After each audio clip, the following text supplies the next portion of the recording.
Hello friends, I hope आप सब लोग ठीक होंगे। तो आज हम अपना पार्ट 3 स्टार्ट करेंगे पंचायती राज एक्ट 1989 का। आज के पार्ट में हम लोग पढ़ेंगे अबाउट हल्का पंचायत, पावर्स एंड फंक्शंस इनके और इनकी प्रॉपर्टी के बारे में।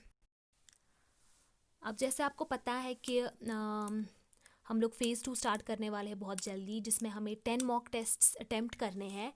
तो पहला हम लोग मॉक टेस्ट दे रहे हैं वो 15th को, या जब भी सुमित सर अपडेट करेंगे। तो इसमें हमें ऑलिव बोर्ड से मॉक टेस्ट्स परचेज़ करने हैं। अगर हम यूज़ करेंगे SSS विदाउट स्पेस वाला कूपन कोड तो हमें 20% डिस्काउंट मिलेगा। इसके अलावा ये कुछ सोशल मीडियाज़ है जहाँ पर आप हमें फॉलो कर सकते हो। आप हमें यूट्यूब पे हमारी चैनल सब्सक्राइब कर सकते हो। इंस्टाग्राम पे सुमित से डायरेक्टली सुमित से उनसे बात कर सकते हो। वो क्वेश्चंस क्वेरीज़ का आंसर देते हैं वहाँ पे। फेसबुक पे हमारा एक ग्रुप है जिस पे हम लोग क्वेश्चंस डिस्कस करते हैं। और टेलीग्राम पे हमारे 2 ग्रुप्स है। एक पे हम लोग वीकली संडे को क्विज़ देते हैं, और दूसरे पे हमारे डिफरेंट अपडेट्स आते हैं वीडियोस के। तो यहाँ पे इन सोशल मीडियाज़ में आप हमें फॉलो कर सकते हो। तो अब हम अपना टॉपिक स्टार्ट करेंगे। पहले थोड़ा सा रिवाइज करेंगे because we tend to forget things, और जो लॉज और एक्ट्स के बारे में होते हैं वो जल्दी भूल जाते हैं। तो जैसे आपको पता है ये कुछ चैप्टर्स है।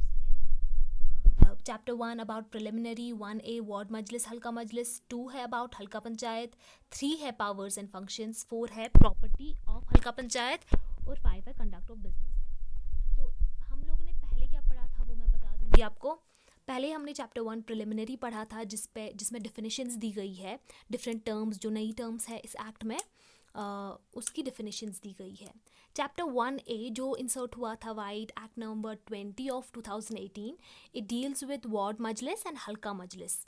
तो as per this chapter, as per section 3A is about ward majlis. Ward आपको पता है हल्का में डिफरेंट वार्ड्स होते हैं, कम से कम 7, ज़्यादा से ज़्यादा 11।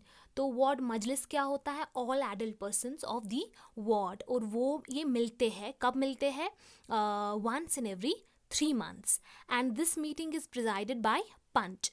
ठीक है, और इसका कोरम होता है 1/10। उसके बाद 3B डील करता है विद फंक्शंस ऑफ वार्ड मजलिस। इनका फंक्शन ये होता है मेन के इनको असिस्ट करना होता है टू हल्का मजलिस। तो 3C अबाउट हल्का मजलिस। हल्का मजलिस क्या होता है? All the persons which are included in the electoral rolls of the halqa. तो ये कब मिलते हैं? They meet twice in financial year, and this meeting is presided by sarpanch. And वो नहीं होगा तो नायब सरपंच, वो नहीं होगा तो कोई भी पंच, मगर आपस में राय करके। उसके बाद सेक्रेटरी जो होता है वो इस मीटिंग की मिनट्स रिकॉर्ड करता है। और सेक्रेटरी भी आपको पता है वो कौन होता है?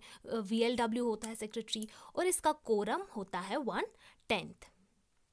उसके बाद चैप्टर 2 था अबाउट हल्का पंचायत। हल्का पंचायत आपको पता है, पंचायत मतलब एवरी हल्का शुड हैव अ हल्का पंचायत। और इसमें कौन कौन होते हैं? पंचेस, सरपंच और नायब सरपंच। तो कितने पंचेस होने चाहिए इसमें? कम से कम 7 से 11 तक, ज़्यादा से ज़्यादा 11 पंचेस हो सकते हैं, and excluding the sarpanch. And इसमें रिजर्वेशन होती है SC ST की, वो मैंने आपको बताया था।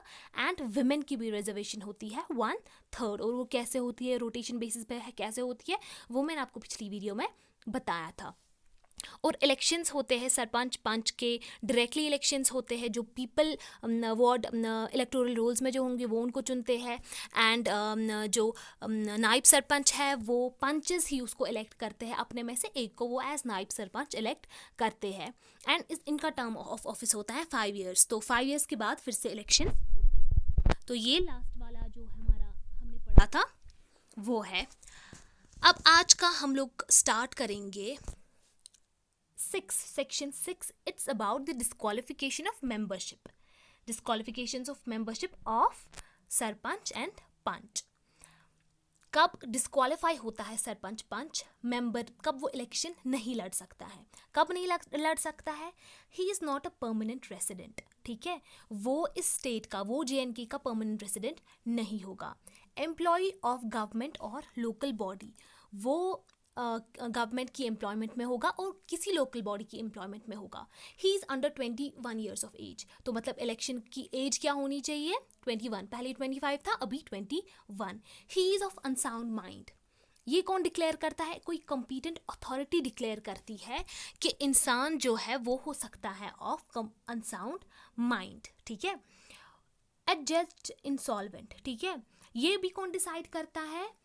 कोर्ट डिसाइड करता है कि कोई इंसान जो है वो इंसॉल्वेंट है कि नहीं, इसका दिवालिया निकला है कि नहीं।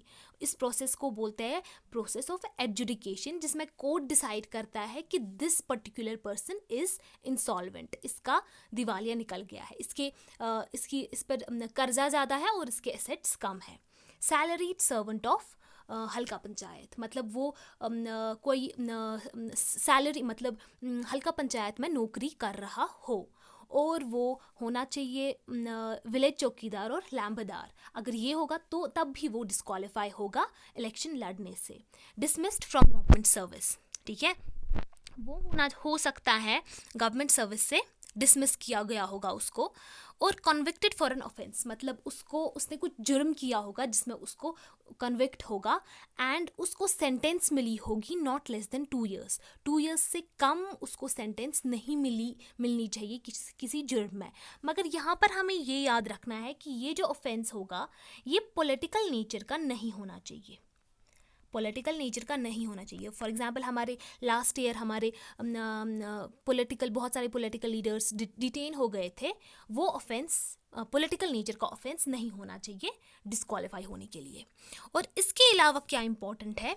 इसके अलावा ये इम्पोर्टेंट है कि अगर कभी कभी क्या होता है कि सरपंच या पंच का इलेक्शन लड़ने के लिए हमारे पास पता है कि रिजर्वेशन होती है SC ST की, तो ये लड़ने के लिए वो लोग फॉल्स SC ST सर्टिफिकेट लाते हैं।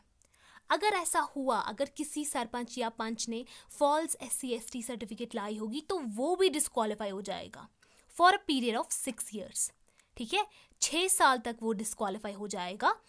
अगर जब पता चलेगा कि he has obtained false certificate for the election, तो वो डिस्क्वालीफाई हो जाएगा for the period of 6 years. And इसके बाद देखो, ये था हमारा डिस्क्वालिफिकेशन, कब वो इलेक्शन नहीं लड़ सकता है। अब कब वो पंच या सरपंच होगा लेकिन उसको रिमूव भी कर सकते हैं। कब कर सकते हैं रिमूव? सेक्शन 7 में हमें बोलता है अगर उसके खिलाफ जो रेजोल्यूशन, जो मोशन होगी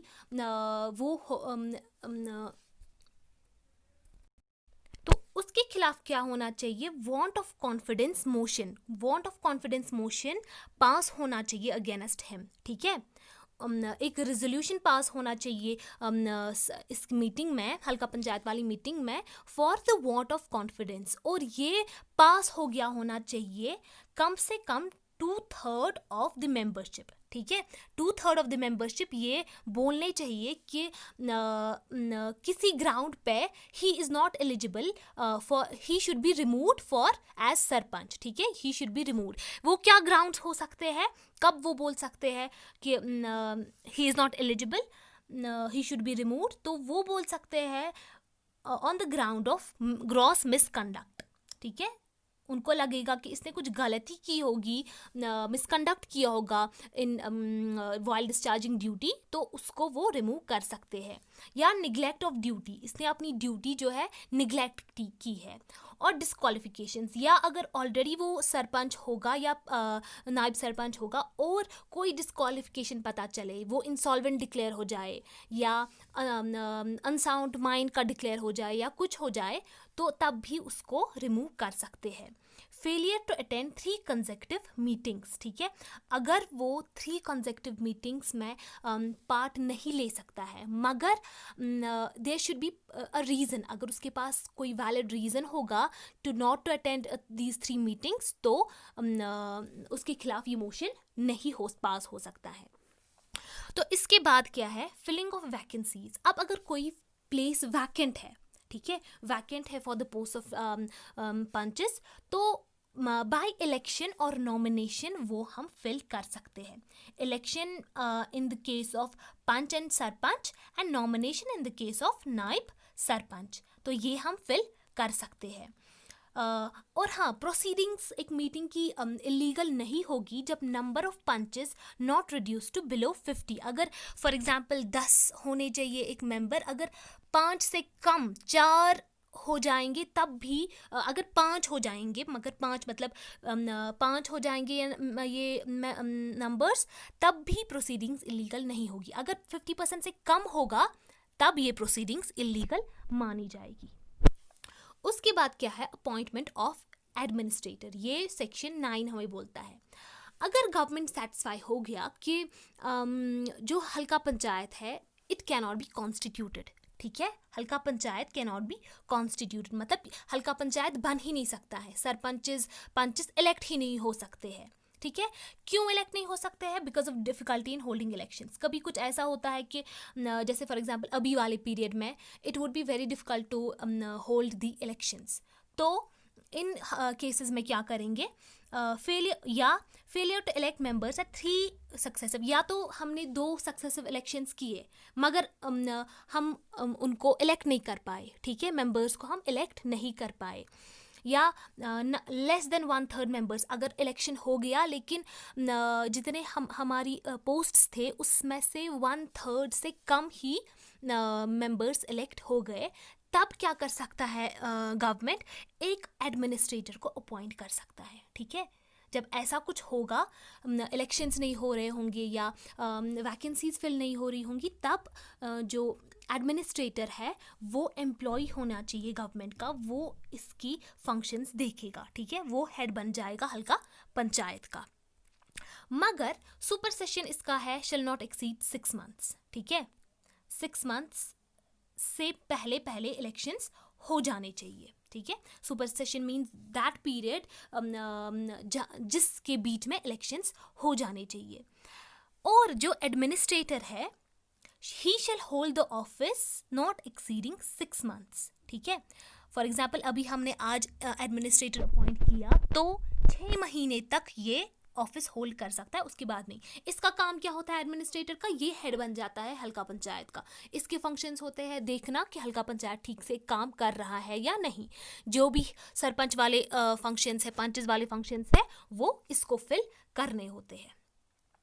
उसके बाद रेम्यूनरेशन को, ठीक है, रेम्यूनरेशन क्या होगी इनकी, किसकी, पंच और सरपंच की। ये सेक्शन 10 हमें बताता है कि एज में बी स्पेसिफाइड बाय गवर्नमेंट, लेकिन इनको मंथली ऑनरेरियम मिलना चाहिए जो भी गवर्नमेंट स्पेसिफाई करेगा। उसके बाद सेक्शन 11, या तो हम रिमूव इनको कर सकते हैं या ये खुद ही रिजाइन हो सकते हैं, ठीक है, ये खुद भी रिजाइन हो सकते हैं पंचेस सरपंचेस। कैसे, मगर बाय देयर हैंड राइटिंग, ठीक है, they should apply, they should make an application in their writing, ठीक है।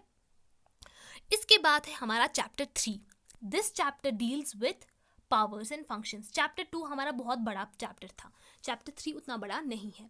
This deals with powers and functions of what, हल्का पंचायत। हल्का पंचायत की क्या फंक्शंस है, इनको परफॉर्म करने होते हैं, ये हमें सीधे समझ में आता है। क्या हो सकते हैं इनके फंक्शंस, क्या होता है, मेक प्लान्स फॉर डेवलपमेंट, ठीक है, डेवलपमेंट के लिए प्लान्स बनाना और अपना रिपोर्ट सबमिट करना to BDC, block development commission को, जो second tier system of Panchayati Raj है। इसके अलावा इनके बहुत सारे फंक्शंस दिए गए हैं, वो हमें मुझे नहीं लगता वो एक एक फंक्शन पढ़ने की ज़रूरत है, ये सीधे समझ में आता है इनके फंक्शंस क्या हो सकते हैं। इनके फंक्शंस होता है हल्का पंचायत में सॉइल कंजर्वेशन के लिए करना, वाटर मैनेजमेंट के लिए करना, सोशल फॉरेस्ट्री के लिए, एग्रीकल्चर ठीक से हो रहा है कि नहीं, फेयर्स एंड फेस्टिवल्स ठीक से कंडक्ट हुए हैं पंचायत में, और ऑडिट, सोशल ऑडिट इनका एक मेन फंक्शन होता है, ऑडिट कंडक्ट कराना कि सब कुछ चेक कराना कि ठीक से हो रहा है या नहीं। तो ये चैप्टर बस this deals with powers and functions. Chapter 4 deals with property, ठीक है। अब इनकी क्या प्रॉपर्टी होती है, तो प्रॉपर्टी क्या है, सेक्शन 13 हमें बताता है। इनकी प्रॉपर्टी है पब्लिक विलेज और रोड, ठीक है, public village road with in हल्का पंचायत, ठीक है। इन पब्लिक विलेज जो भी होगा विद इन हल्का पंचायत या रोड जो भी होगा वो इनकी प्रॉपर्टी माना जाता है। Property transfer by government, government इनको कोई प्रॉपर्टी ट्रांसफर करे, ठीक है, गवर्नमेंट कोई बिल्डिंग बनाए वो इनको ट्रांसफर करे या कुछ पैसे गवर्नमेंट इनको दे। Buildings, slaughter houses, manure, dumping sites, ये सब प्रॉपर्टी किनकी होती है, हल्का पंचायत की, and they should be within हल्का। Matters collected by halka panchayat, जो भी कुछ चीज़ें, मतलब कुछ रबिश, सूज, फिल्थ, बोन्स, मतलब ये सब जो ख़राब चीज़ें होती है वो भी इनकी प्रॉपर्टी कहलाई जाती है। क्यों? क्योंकि एनिमल्स के जो जैसे एनिमल्स की खाल होती है वो सब, उनसे क्या होता है, वो उनसे पैसे मिलते हैं, तो वो सब इनकी प्रॉपर्टी मानी जाती है। एनी प्रॉपर्टी विच HP में एक्वायर, या ये कुछ खरीदे प्रॉपर्टी, वो भी हल्का पंचायत की प्रॉपर्टी होती है। तो ये कौन सा सेक्शन हमें बताता है? सेक्शन 13। सेक्शन 14 हमें बताता है हल्का पंचायत फंड। हल्का पंचायत फंड, तो हल्का पंचायत फंड में क्या आता है? हल्का पंचायत फंड में आता है, फंड क्या मतलब हो गया? इनके पैसे, ठीक है, इनके पैसे क्या होते हैं। इसमें क्या आता है? इसमें taxes and fees levied by halka panchayat. जो हल्का पंचायत होता है वो टैक्सेस लागू करता है अपनी पंचायत में, ठीक है, और वो टैक्सेस कलेक्ट करता है, फीस कलेक्ट करता है, ठीक है। प्रोसीड्स फ्रॉम प्रॉपर्टी, मतलब अगर कोई प्रॉपर्टी, अगर कोई जैसे बिल्डिंग होगी कोई, वो इन्होंने बेची, या इनके पास FDs होंगे वो इन्होंने बेची, तो वो इस फंड में आ जाएगा। कोर्ट फीस, फाइन्स, पंचायत में बहुत सारे फाइन्स होते हैं, किसी के भी अगर कोई गलत काम हो गया तो उसके फाइन्स होते हैं, तो वो भी इनके फंड में चला जाएगा। इनको डोनेशंस है जो पब्लिक इनको देती है, grants and loans from the government, मतलब गवर्नमेंट से ये ग्रांट्स लेते हैं या लोन्स लेते हैं गवर्नमेंट से, वो भी इनका फंड